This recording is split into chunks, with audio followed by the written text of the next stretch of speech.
میں ایک بات کر دوں، اگر مسئلہ یہ ہے کہ بہت سارے لوگ باتیں کرتے ہیں عجیب و غریب درویشوں کے بارے میں، صوفیوں کے بارے میں، اور اس طرح کے، I'm talking about high scale people now.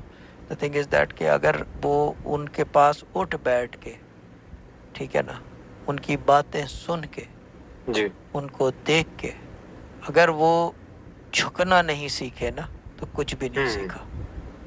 کیونکہ درویشی صحیح. کا پہلا قانون ہی اللہ کے سامنے ہے جھک جانا. کلندری کا پہلا قانون ہے اللہ کے سامنے جھک جانا. ابدال کا پہلا قانون ہے جھک جانا. کتب کا ہے. جتنے سلاسل عالیہ ہیں جی ایگزسٹنگ یا ان دا پاسٹ وچ ایگزسٹڈ اینڈ ڈس انٹیگریٹڈ، ختم ہو گئے یا آنے والے ہیں، سب سے بڑا جو سب سے ایک کام جو سب سے ضروری ہے وہ اللہ کے سامنے جھک جانا ہے. صحیح. That's it.